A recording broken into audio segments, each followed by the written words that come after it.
Welcome to Real Estate Pro Tips and Strategies. The theme is how to buy a home or sell a home in a changing real estate market. Hi, my name is Pete Sabine, and I'm here with my team partner, Leslie Whitney. We are real estate professionals with Compass and the 5-star real estate team here in the San Francisco Bay Area. We want to share with you our real estate expertise to give you a competitive edge and provide insight with useful information so you can make an informed decision for your next home purchase. Leslie and I break down the most important aspects of real estate. Future podcasts will reveal how to navigate as a home buyer or seller. Let's begin our podcast. Hi, welcome to Real Estate Pro Tips and Strategies. This is our third episode. I'm Leslie Whitney, and today we're going to talk about how to hire a realtor. The right realtor can really make or break a sale for anybody looking for a home. And with so many realtors to choose from, how do you know who to hire best to represent you? What traits make a good realtor? And also we're going to talk about what home buyers and sellers should look for when hiring a realtor. And so Pete and I will share with you what inspired each of us to choose real estate sales as our career as well. So Pete, there are so many choices for a real estate professional. Does it really matter who you choose to represent you when you buy or sell a home? Well, now more than ever, experience and knowledge matters in real estate. In challenging times, you are best served by a real estate professional who can help you navigate through a transaction. And transactions can often be complex with frequent changes in the marketplace, and that can affect the outcome. Successful realtors train to compete and prevail daily. So what does it take to be a successful realtor? What does that mean? Well, success in the real estate profession can be measured in different ways. One measure is the realtor's sales volume that's recorded in the multiple listing. This measure can be misleading. There's a popular real estate team business model that highlights only the team leader and the team leader's production. The other team members contribute to the team leader's sales volume without getting any credit for their own sales transactions. And this can be misleading when you're trying to make a choice. The superstar team leader is taking full credit for the sales volume of others, and the client is led to believe that the team leader is doing all the work. More often than not, the client ends up working with a less experienced junior team member instead of the team leader they hired. So my advice would be to focus on the individual performance of a realtor. A more meaningful and relevant measure of success is defined by the number of referrals from their clients to friends, family, and their coworkers.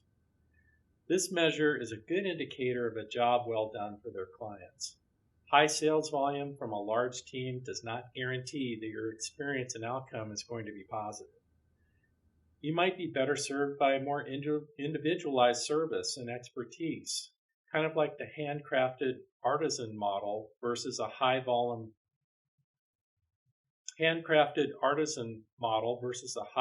selling machine approach.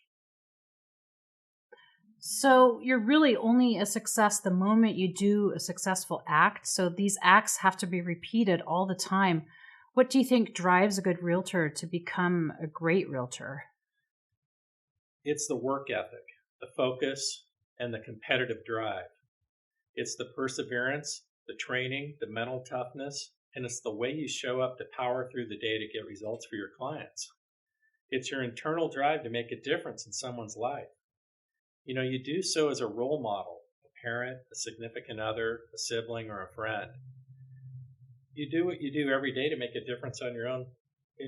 You do what you do every day to make a difference on your own scoreboard in life. And how do you measure that? What is your scoreboard to measure a realtor? Number one, experience matters. At least 5 years actively selling real estate full time. Why at least 5 years? Well, it's because real estate market trends and economic conditions change. When trends and conditions change, you must know how to guide your clients so that they can change their home buying and selling strategies accordingly. The next thing would be negotiation mastery with at least 100 sales transactions minimum. And why is that? Well, the reason is each transaction is different. and every client has unique goals and considerations to satisfy. With completing over 100 sales, it helps to ensure your realtor has been there before whenever a situation arises that requires their expert counsel. The other thing to look for is their ability to negotiate and craft a purchase agreement, as well as their knowledge about disclosure requirements. So, ask yourself this question. If the cost to hire the representation is the same, meaning the brokerage fee, would you rather hire the apprentice or the journeyman?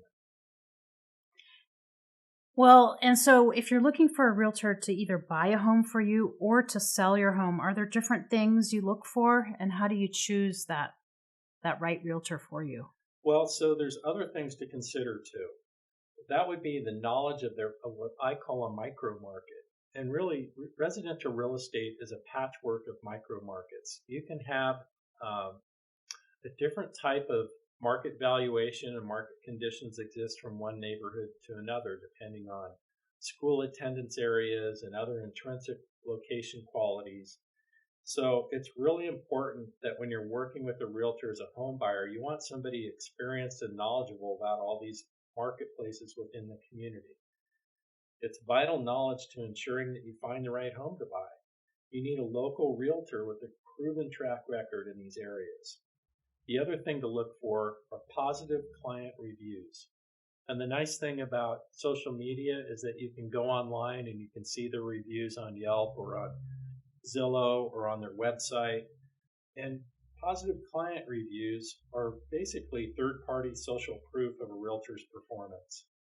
And the other thing to consider would be excellent peer reputation in the brokerage community. So what does that mean? Real estate agents that have a good reputation with fair and honest dealing business practices encourage other real estate agents to work with them, to show their listings, to bring offers on their listings. If you're working with a real estate agent that has a poor reputation, usually there's another real estate agent involved in the transaction, and if they have an aversion to working with that realtor, you might have a very difficult time getting your offer accepted if you're a buyer or getting your house sold if you're a seller. So, Pete, you have 35 years of real estate sales experience. That's a long time. And during that time, you've met all sorts of different types of realtors, good ones and bad ones, and in between. In your opinion, what's the best traits to find in a realtor? What are some things that are important to look out for? Number one, I would say, is someone that's a good listener. And how do you become a good listener? You become a good listener by asking questions. So one telltale trait to figure out if someone's a good listener is when you first meet them, are they presenting to you? Are they broadcasting in a monologue about how great they are? Because if that's who they are, it's not likely that they're going to be a good listener. A good listener puts you first.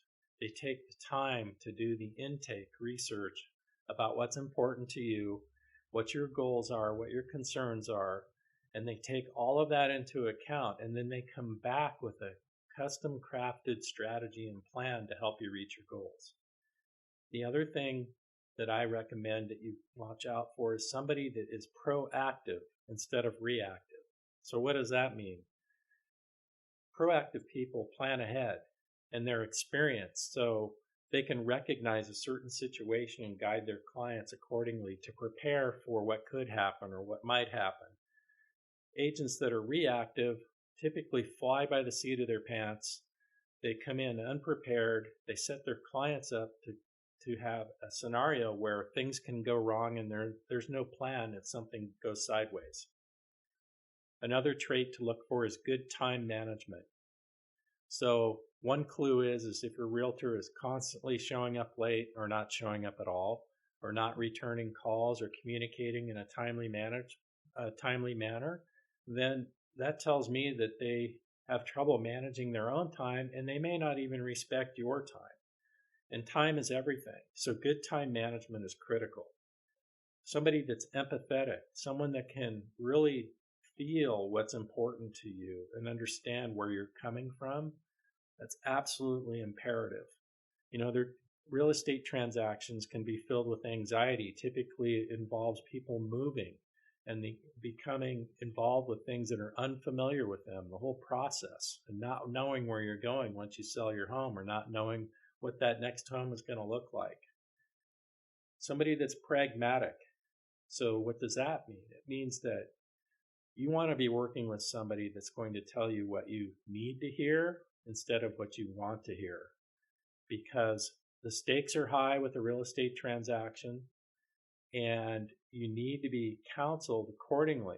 So you may not necessarily like the counsel you're hearing, but it's typically good advice based on experience, as opposed to sugarcoating things and leading you down a path that's going to go nowhere. You also need somebody that's flexible. Real estate's very fluid. Things can change from time to time. Market conditions can change overnight. External events can happen that can require you to change your plan and strategy and timing. So you have to have somebody that's flexible and can coach you accordingly. Someone that's open-minded and creative.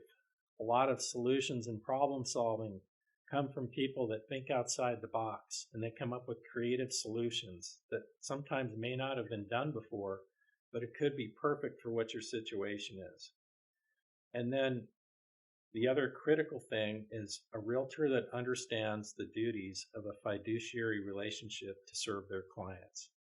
So a fiduciary, that's the highest level of professional relationship status that you can have. It's similar to a doctor-patient or an attorney-client relationship. And a fiduciary has the utmost duty to provide confidentiality and put the needs of their client ahead of their own needs.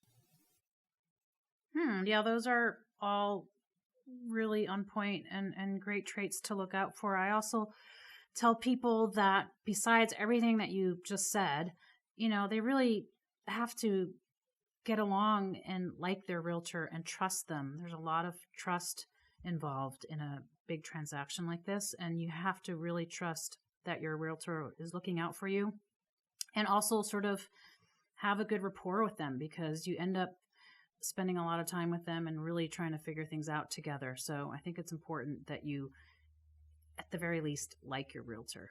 Well, that liking is important, but trust is probably the most important dynamic in a relationship, whether it's a personal relationship or a business relationship. Because if the trust isn't there with one or both parties, it's almost impossible to navigate through a transaction without issues coming up because of lack of trust. Right. And who wants to work with somebody that they don't trust? I can't think of anybody that does. So right. Why even get started if the trust isn't there? Exactly. And oftentimes buyers and sellers might not trust each other in a transaction, which that's understandable, but at least you have to trust your realtor that you're working with, who is on your side and is really going to bat for you. That's right. And so if at any time during the relationship you feel that trust is eroding, that's the time that you want to have a conversation with your realtor to see if you can get things back on track. And if you can't, then I recommend that you consider, parting ways, finding somebody else that can serve your needs, because it's not going to go well if the trust isn't there. So finally, my final question is, Pete, why did you choose real estate sales as your career so many years ago? What led you to that? Wait, you mean there's no more questions? That's the last one? But I have a lot more to say. That's in our next episode. Wait a minute. More episodes to come. Okay. Okay. So that's how much time do you have for that one? We could be here all day. Why did I choose real estate as my career? It was an evolution for me. Let's see. I started off as a teenager working as a laborer for a contractor, and that got me interested in construction, residential construction. So one thing led to another. When I got out of high school, I got a job as a carpenter and learned how to build homes, and eventually I got my contractor's license in my early 20s. So I was in the business of remodeling and renovating homes, and then I had a job injury, and that I couldn't really do physical work anymore. So I had to do something to earn a living, and I got into sales, and I started selling home improvement products.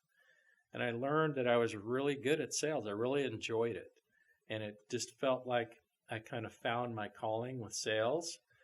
And So I took it to the next level. I started going to school at night, becoming interested in business-related courses, and I took a class that was taught by a seasoned real estate broker, and he piqued my interest about residential real estate sales. And so I decided to get my license. And I got my real estate license when I was 27 years old, and I have the background of residential construction and sales, and I married the two and brought that to residential real estate.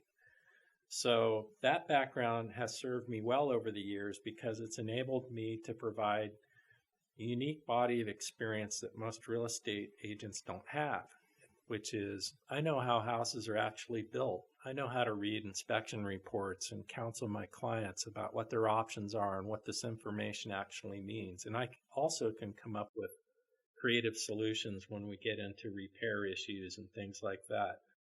It's also enabled me to talk my clients out of buying a house.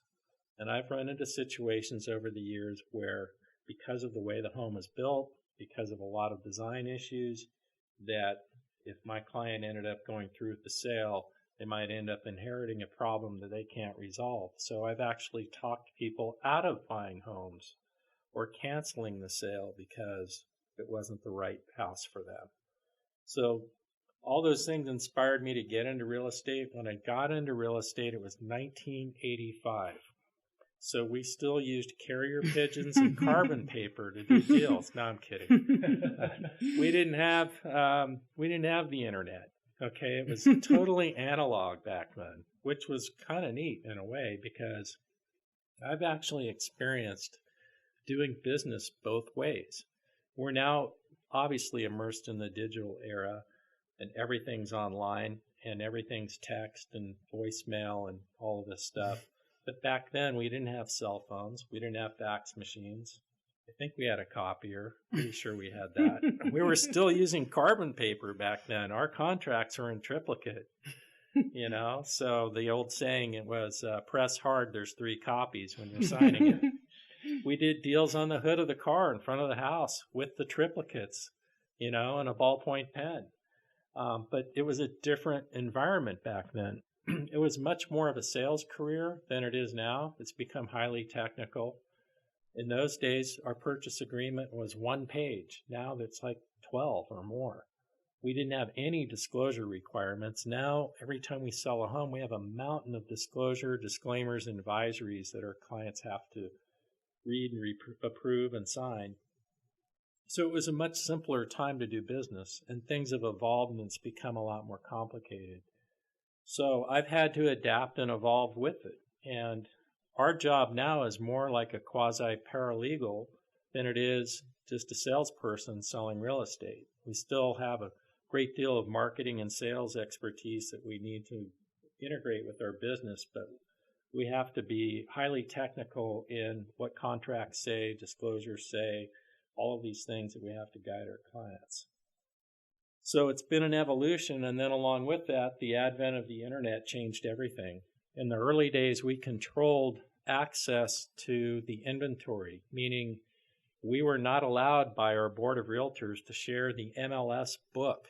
The MLS was actually in a book that was printed every week. And 5 days a week, they would print magazine updates, and they would drop those off in bundles on the front door of our office, just like a newspaper.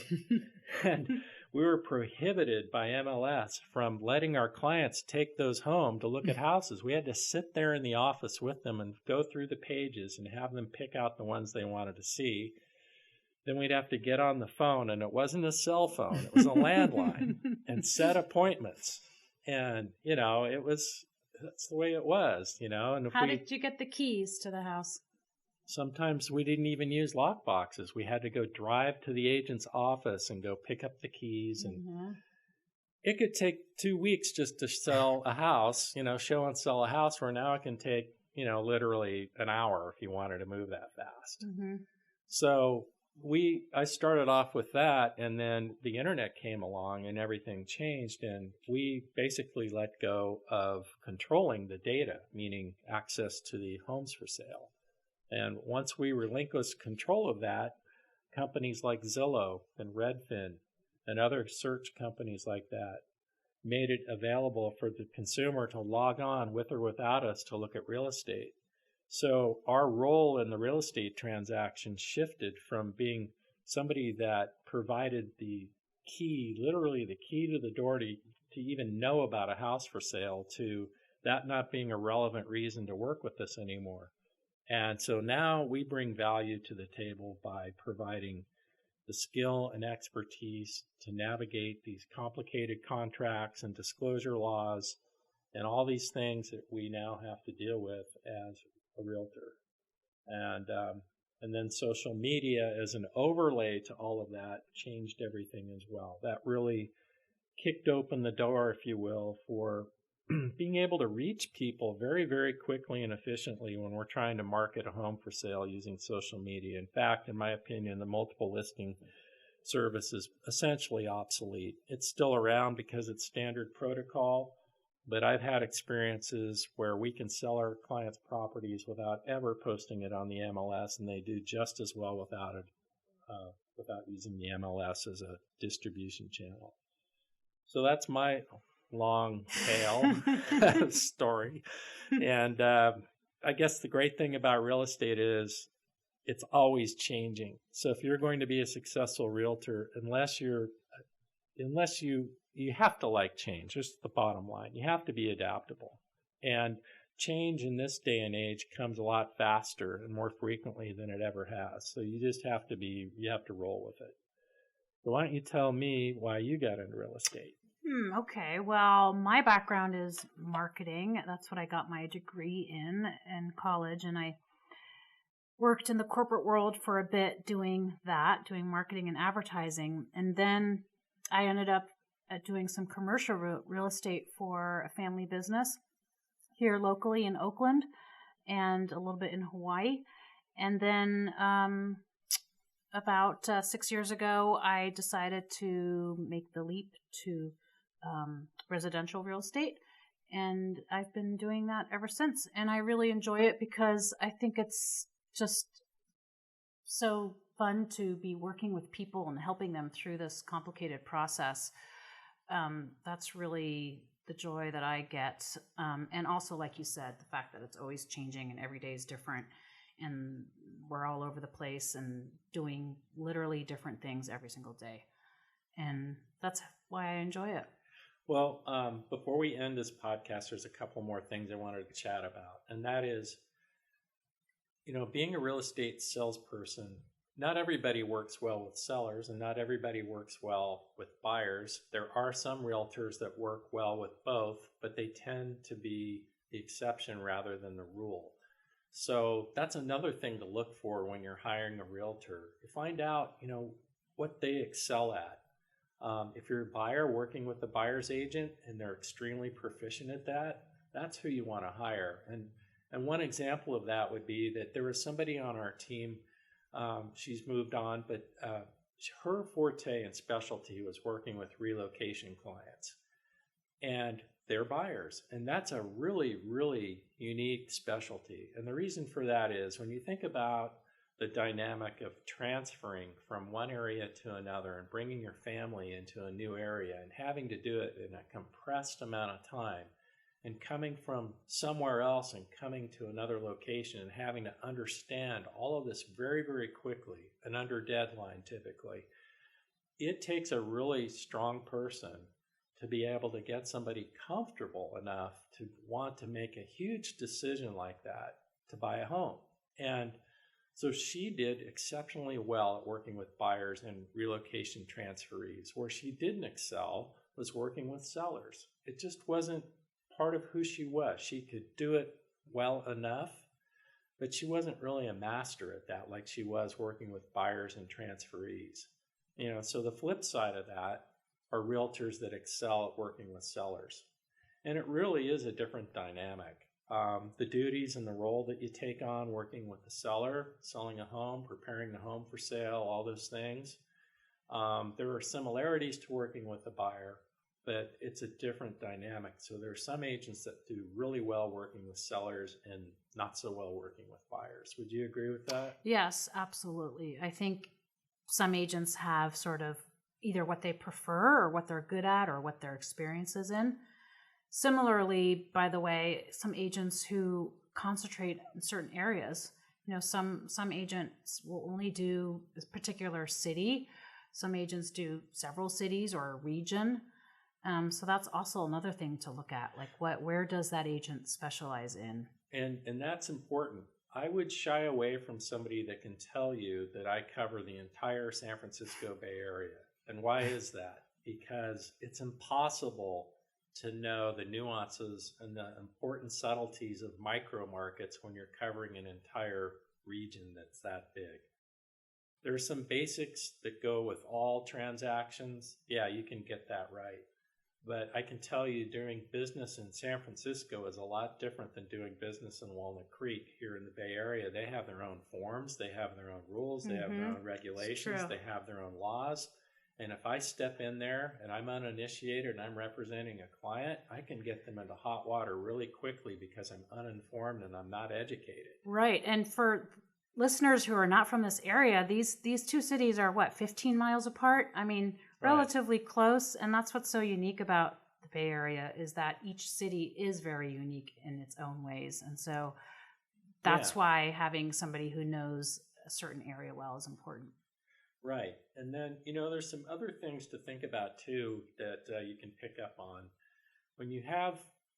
My recommendation is to have an initial interview with an agent before you get serious. And in that interview, watch their behavior. Are they asking questions? One thing that we do that I think sets us apart in working with our clients is before we meet with somebody, we have questionnaires that we created. Mm-hmm. And the questionnaires are designed to elicit answers that will give us a clue about what's important to them. And it's also a tremendous time saver because when we get the questionnaire back completed ahead of our scheduled time to meet with them, especially for the first time, we can come into that meeting really well prepared and really aligned with what they want to talk about, much less, listening to us drone on about how great we are. So, somebody that's using questionnaires, that's a really good clue that they're great listeners. It also helps with providing problem-solving ideas, and it also helps to build trust. Yeah, absolutely. I think that our questionnaires are a good tool to help us and our clients. All right. Well, I think that concludes our third episode. To all our listeners, thank you for joining us again. We hope you enjoy our Real Estate Pro Tips and Strategies podcast, and we encourage you to share this podcast with anyone you know who is looking to buy or sell a home. Reach out to us. You can call or text us at 925-297-5335 for any questions or referrals. Thank you. Thank you for joining us for this podcast.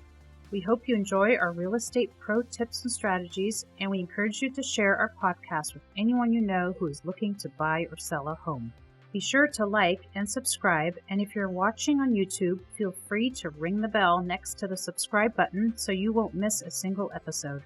Thank you to our producer, Sam Lubman with Painless Podcasts, for making this podcast happen. I'm Leslie Whitney with Pete Sabine, and we are the 5-Star Real Estate Team. Join us for our next episode of Real Estate Pro Tips and Strategies. Call or text 925-297-5335 to reach us with your questions and referrals, or send an email to info@5starrealestatepro.com.